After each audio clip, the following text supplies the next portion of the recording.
Hello everybody and welcome to this week's Easy 11 Plus live lesson. And as usual now, I'm going to try and keep this one a little bit shorter than I did in the past. So we're aiming for about, half an hour at most. So let's get some good work done in that time. If you want to develop these ideas more and really work on how to develop your writing, not just watching me do it, but actually showing your writing and talking about what's good in it and how you can make it even better and generally feeling encouraged and supported, you might look at my English classes that I offer. Go to my website, linked below, and try one of my lessons. They're fun. Everybody says that they're fun, remarkably. Maybe the people who don't like them are just too polite to comment. There's someone in the comments who said, what was it? Sabina wrote, I hate it. And I got an absolute terror that Sabina was talking about my lessons. Well, tough, you're here now. However, I like No T saying Robert is the best. So this, I love this, it makes me feel great. And then No T follows up by saying his handwriting is even better, which makes it very clear that No T is lying, and therefore makes me doubt the compliment and feel tremendously sad. Sigapi says, bruh, hello Robert, bruh. All right, bruh, yeah. I can't get away with saying bruh, I sound like an absolute idiot. Don't make me do that. Don't make me do that. Surya is here for her or his first lesson. Wonderful to have you. I hope you turn up for more of them. Right, okay, let's get started. So we are looking at how to begin a story. Actually, I have a lesson on this on Thursday. So if you want to actually join a lesson on beginning a story, you can do so. Pop to my website and go to the tuition page. Right. This task is as follows. Write about a dramatic experience that happened to you on the way home from school. So I've gone through a really common kind of question. Questions that say things like, write about an exciting journey that you once took, or write about something strange that happened, I don't know, in your dining room. These are very common question types. And you don't need to write about something real. But it needs to sound real. I've actually said that in the question. It can be real or imagined, but it should be a thing that might happen in real life. The person marking your exam has no way of checking whether the thing you write about really happened. They can't, go and make sure. But they should read your writing and not know whether it was real. It should be believable, and that's important. The event can be real or imagined, but it should be a thing that might happen in real life. Write about 1.5 sides.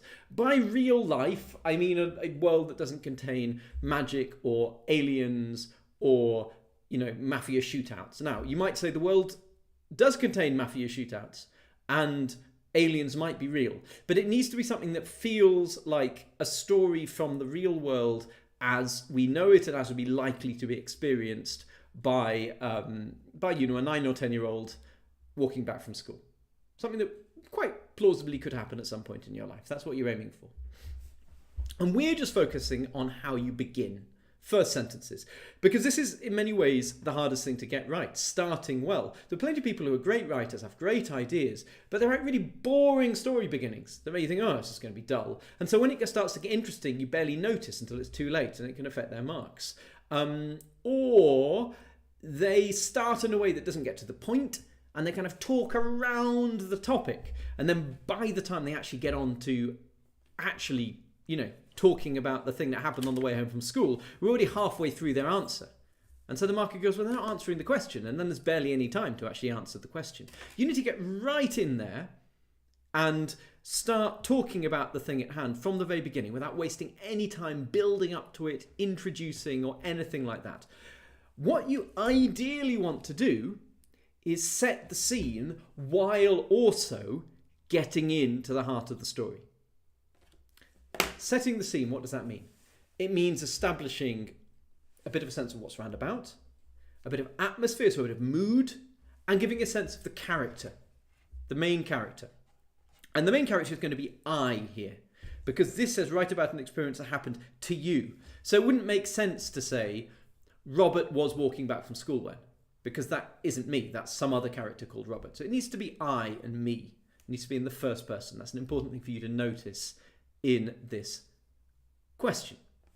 So what can I do with this?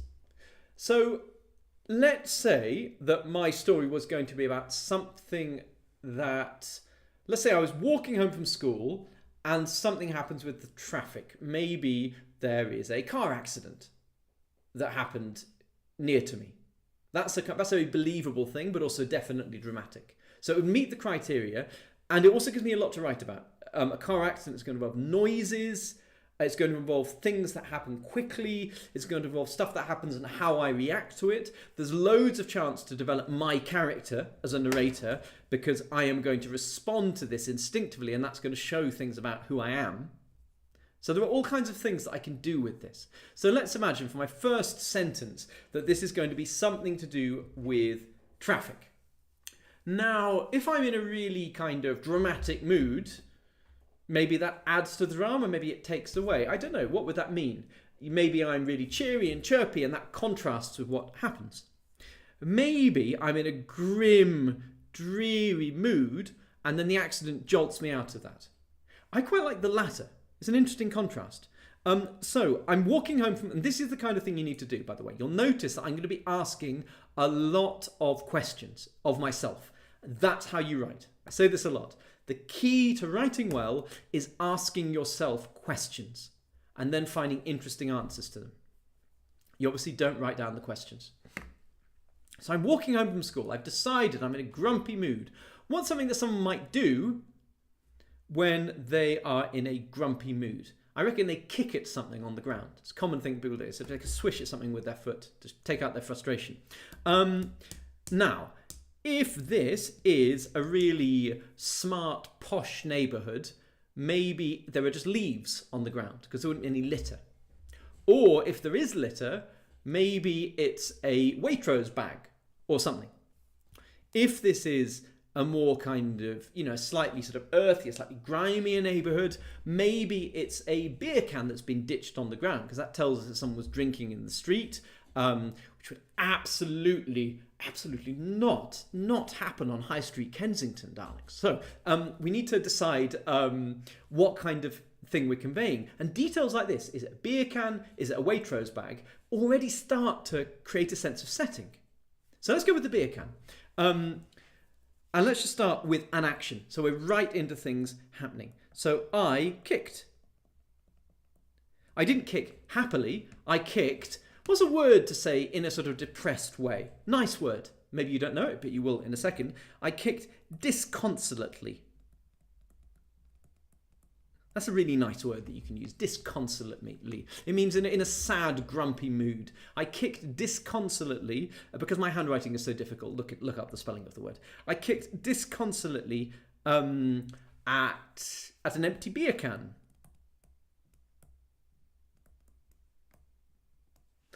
If you see me glancing to the side, it is because I took some quick notes before doing this. Often I just make it up in the lesson, but I thought this time, for efficiency, I'd have some ideas jotted down first. I kicked disconsolately at an empty beer can. Where was it? Well, I could just say I kicked disconsolately at an empty beer can, but let's say I wasn't even feeling energetic enough to kind of head to the side to kick the beer can. I kicked it because it was right in front of me anyway. An empty beer can in my path. And this is how I like to paint character in writing. Really little things that just hint. So I kicked at it disconsolately, and I was too disconsolate, too weary and grumpy, even to step out the way to kick the beer can. So it had to be in my path. In my path, we're just writing one sentence. What did the beer can do? So I'm disconsolate and lazy, but when I kick it, it kind of takes life and whizzes off into the road. Why do I want that to happen? Because I've planned my story, at least roughly in my mind. I'm going to kick this can into the road, and when there's a car crash somewhere behind me, I'm going to be terrified that it was my beer can that caused it. Maybe it did, maybe it didn't. But I'm going to be absolutely terrified that this crash is my fault.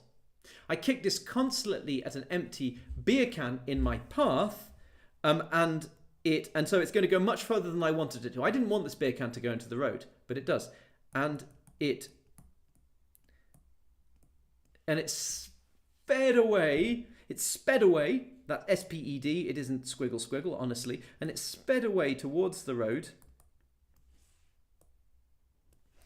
And what was it doing? So contrast can be really effective because they draw out the thing that you're contrasting with. So if we want to really emphasize how dreary I am in this story, how miserable, let's make the can kind of jolly. And it sped away towards the road with a dance. What kind of dance is kind of jerky and bouncy? With a jig. With a jig.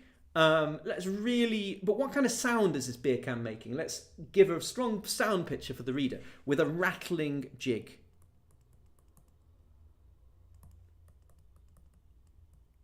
And I reckon in the next sentence, the character isn't even going to bother looking after this can. Because they don't care. They don't care about anything. They're cross. And so they're just going to stride on, ignoring what's just happened behind them. And then when they hear the car accident, they have this moment of absolute terror that they've caused it. Because they didn't see where the beer can went. They didn't see what happened to it. I kicked disconsolately at an empty beer can on my path and it sped away towards the road with a rattling jig. Part of the point of these lessons is, apart from just to encourage you to come and buy my stuff and join my tutorials, is to show you what the kind of thought process is behind writing. Because maybe you see this sentence and you go, oh, that's a jolly good sentence, you know, it gives a sense of character, it gives a sense of setting, and quite clearly we're getting right into the plot. Oh, it's very, very good. But you have no idea how to do it. But in fact, anybody can do this if you approach it in the right way. I've been asking myself questions. That's the main thing. What mood is my character in? Where are they? What would they do if they're in that mood? They kick at something. What kind of thing would they kick at? Well, it depends what kind of neighbourhood it is, because what kind of litter there is depends on the neighbourhood. Is it leaf litter? Is it, as I said, is it a Waitrose bag? Is it a beer can? All sorts of options. It sped away towards the road. So I want this to go where the character didn't intend it to go, because I don't want them to be a kind of really bad person who wants to send objects into the road in a really dangerous way. They didn't intend this, so they just weren't concentrating. And it sped away towards the road, and I want to emphasise how miserable my character is by making the can happy with a rattling jig. A rattling jig. Doom, doom, doom, doom, doom. And also it's a sound picture so the reader can really imagine it. So I've just gone through those ideas, and out of it comes this relatively simple sentence. It's not the best sentence in English literature by a very, very, very, very long way, but it really does the job for starting a story in an exam. Okay, onwards. So, looking towards my definitely not notes, what was the next idea I had? Oh yeah. What about if the dramatic experience is made dramatic by the fact that I don't know something that everybody else knows?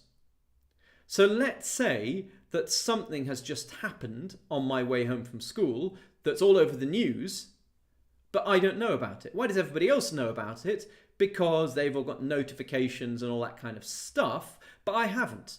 And why haven't I? Well, hopefully it's because, like, as should be the case with all children, I do not yet have a smartphone. It's actually something I feel quite strongly about. I bet you all have smartphones and none of you should. But anyway, it's not my place to lecture about child rearing. But it's because I haven't checked my phone. Because, why? Why would my character not have checked all the messages on their phone saying, this terrible thing has happened in town, don't walk that way? Because it's something to do with my character or my mood that I've been ignoring the notifications. Because that becomes interesting, because then the reader thinks, why is this character ignored the notifications? And that becomes part of the character development. So that would be an idea. Okay, so again, I want to get right into the story with an action that reveals character. And the action is going to be noticing that there's this call coming in, or this message, and in ignoring it. Yeah. So how about if we said something like, the buzzing in my pocket? The buzzing in my pocket, because that's where you would expect it to be. It could be in your bag, but then you might not notice it at all, so let's make it in the pocket. So we're always making these kind of judgments to make things make sense to the reader in a way that's easy. Don't try and explain why they heard it in their bag but ignored it. That's complicated. Make it be a buzzing in their pocket, and then it's self-explanatory. The reader doesn't need to think about, why they noticed the buzzing. The buzzing in my pocket returned again and again.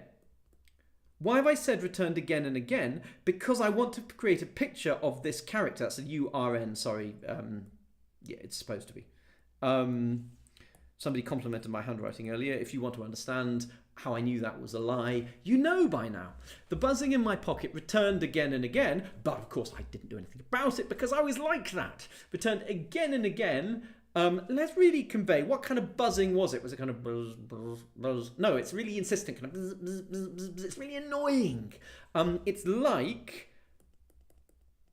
like an angry mosquito is fairly obvious.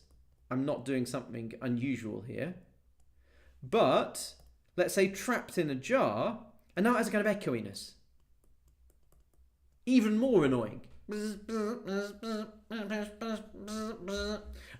Returned again and again like an angry mosquito trapped in a jar. Now that could be a sentence ending, and certainly we can treat it as one sort of grammatically. Let's put a semicolon in to build on this idea, because I'm talking about the same idea. It's buzzing, but I'm ignoring it.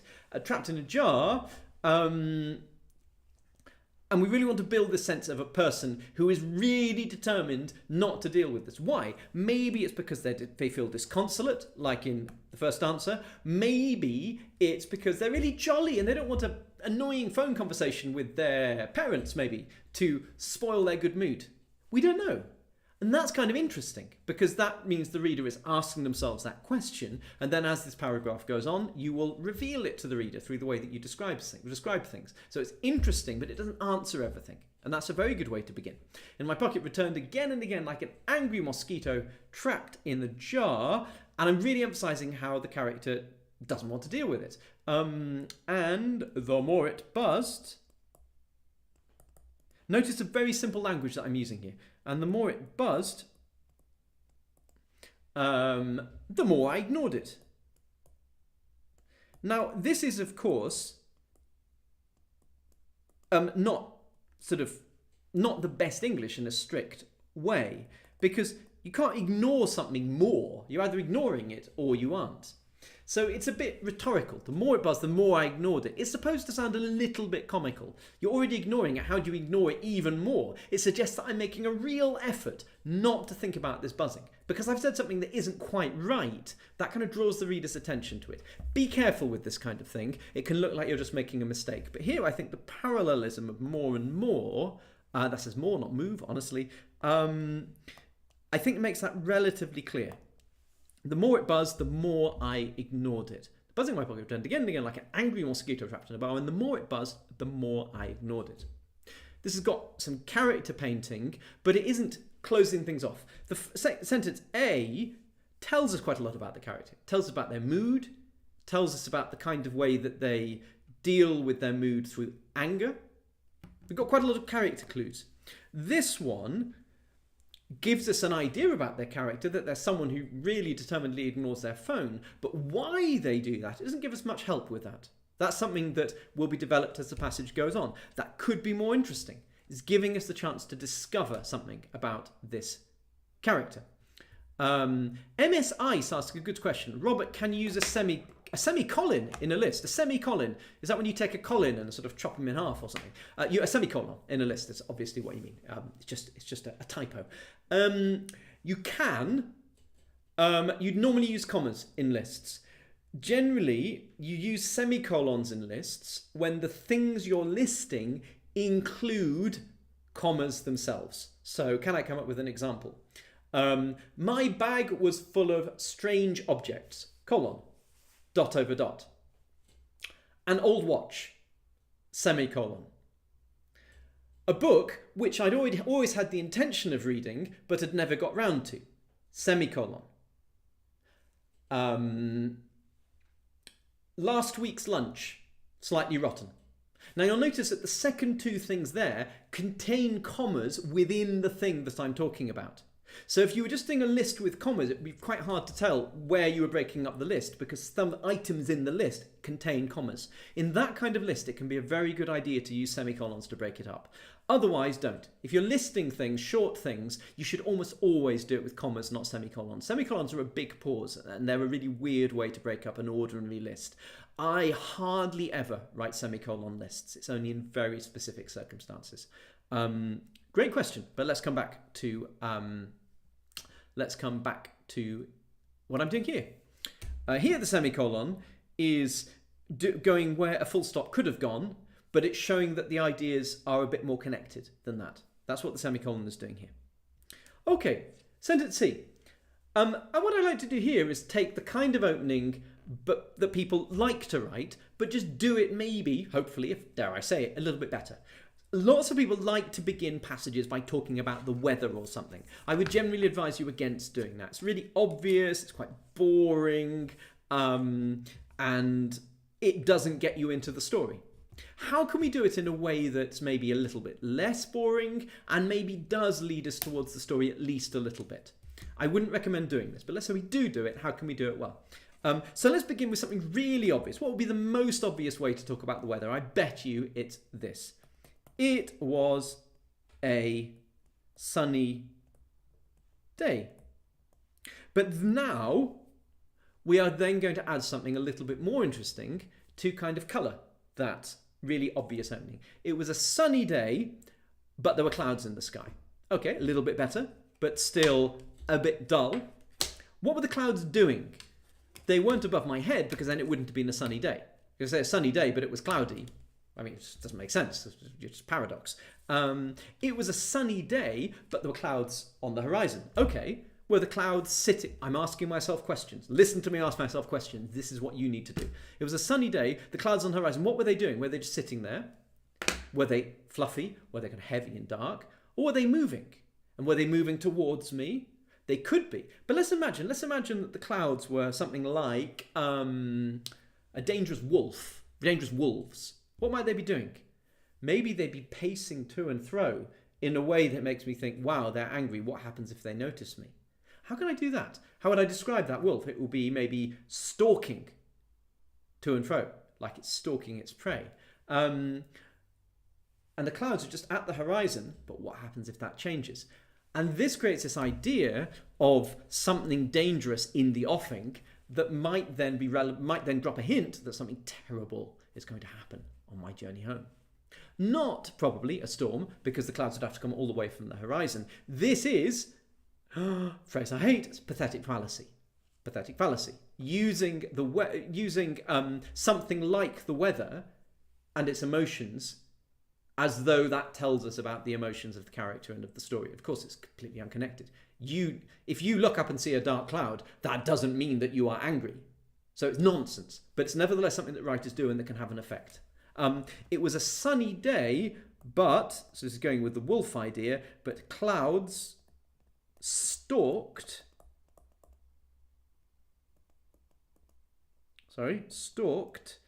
along the horizon. Okay, so this is a dangerous opening because we haven't got into the story, and I would advise you to begin by getting right into the story. But if you're going to do something really obvious and boring, like talking about the weather, do it in a way that's a little bit different and that drops some maybe emotional hints about what's going to happen. And don't hang around on the weather, start to get into your story immediately afterwards. Right, how are we doing for time? Right, I think we should be wrapping towards the end, but let's not stop quite yet. Let's just talk about these a bit more. If you look to the worksheet, you'll see that the next task is talking about which sentence might be best, and the last task is then continuing the whole paragraph. I'm not going to do this one here because I don't want the lesson to drag on, but I'm going to talk about the next two questions quite briefly. I think we'll be done within about 5 minutes.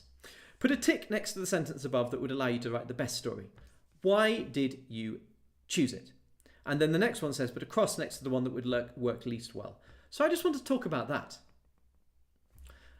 So which one do I think allows me to write the best story? So the sentence A gives a bit of a sense of setting in a subtle way with the beer can. It gives a sense of the character's mood, and it sets up getting right into the events of the story very quickly.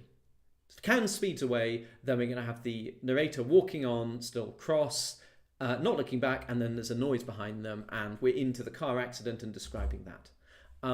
So it really gets us into the heart of things, but it's also descriptive. So that's got a lot to be said for it, I think. It gives a sense of character, it gives a sense of setting, and it leads in a very natural way into the plot. Sentence B gives us loads on character, I think. It doesn't tell us what the character is, but it gives us hints that we can use. This person who's really determined to ignore their phone, and this causes some problems. The more it buzzed, the more I ignored it. This is a very determined person. They're very determined to be lazy in a way. Do you know that kind of thing? You can be really hard working at not working. That's kind of what we're getting in sentence B. But The problem with sentence B, I think, is that you're creating a story of two very different strands. There's the whatever the dramatic experience that happens strand, and there's the why you didn't know about it because someone was trying to tell you about it and everybody else had checked their phone but you hadn't strand. And the trouble is, I think that second strand is going to end up needing a lot of explaining. And all that explaining is going to take time away from describing the dramatic event. And one thing that's absolutely essential for your exam stories is to keep them as simple as you possibly can. So if I had to choose between option A and option B, I would choose A every time, because there aren't two parallel stories here. There's just one story of the person who kicks the can into the road and there's an accident and they wonder whether the can caused the accident, and they're wrapped by guilt and they wonder whether they should run away or go and help, and that kind of, it gives me lots to work with that's all inside the dramatic event, that doesn't take me away from it. Whereas B gives me this side plot of why they haven't checked their phone, and I prefer to ignore that. So if I had to choose between A and B, I'd pick A, not B. What about C? It was a sunny day, but clouds stalked along the horizon. So this creates a nice sense of atmosphere. It takes something that's a bit boring and then makes it not boring, in my opinion at least. And it gives a sense of mood and a bit of dread. I can do pretty much anything with this. The advantage of this is that I can do anything with it. The disadvantage of it is it doesn't really lead me in any particular direction. I haven't got started yet. It's kind of a bit general. So what do I feel about these? I think A is my best opening here. A takes me, I'm already in the plot of the story. The beer can's on its way, something's going to happen, possibly to do with the beer can. I've already got character, I've already got a hint of setting. So A gives me a lot to get into the story. So I'm going to go for sentence A. In terms of the one I like least, I think that's B, because it's going to create plot problems for me, where I have to explain this whole business about how someone was trying to tell me by phone but I didn't check it and that's why I didn't know about the thing that happened. I don't want to be explaining facts. I want to be describing experiences with an absolute minimum of background facts. And this is something for you, please, to take away from this lesson. Look out for this. You don't want to have to explain background information. Sentence B is a trap. It will lead me into that kind of story. This is why first sentences are so important. Sentence A makes it easy to plot my story. Sentence B makes it really hard to plot my story effectively. It makes it quite easy to write a bad story. Sentence C is between the two. It doesn't create any big problems for me as long as I get on with the story straight afterwards. But it doesn't really help me. It doesn't tell me anything about the character. It doesn't tell me anything about the setting apart from the weather. It's just a bit meh. It's quite a nice sentence in its own right, but it doesn't help me to write a good story. So it's okay. I could do that. It isn't a problem like sentence B. It's just, A is going to help me. And this is what I'm trying to get you to think about. It's not just whether a sentence is nicely written. Sentence C is nicely written. Sentence B is nicely written, if I may say so myself. It isn't about whether they're nicely written. It's about whether they help you to write a good story. And on that basis, sentence A is the clear winner. Yeah, and as I say, this is the kind of thought process that you want to develop, along with the asking yourself questions thing that I was demonstrating as I was writing these. Sigapi agrees with me. B is the least best. That's very kind of you to say least best rather than worst, which is what we're all thinking. Sigapi definitely agrees with me. Lovely.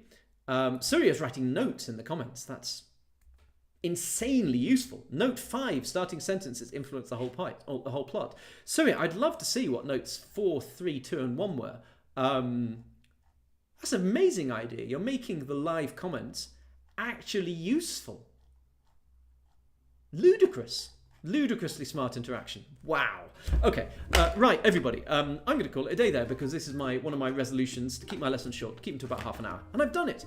But of course, shorter lesson just means more time to spam you with self-promotion. Of course, I would love it if you all tried at least one of my group classes. They're really fun. They're not threatening. They're designed to make you feel good about yourself and good about your work.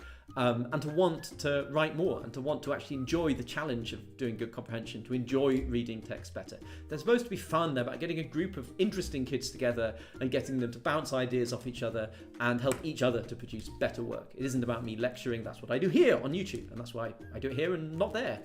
So please come and try one of my lessons. It would be absolutely lovely to see you. The link to my website is down there, and you just go to the tuition page, show the page to your parents, and have a chat about whether about whether it might be something that they'd be happy for you to try, and it would be absolutely wonderful to see you. All right, bye-bye everybody. I will see you very soon for another live lesson. I hope that was useful, and I look forward to seeing you in the not at all distant future. Bye-bye.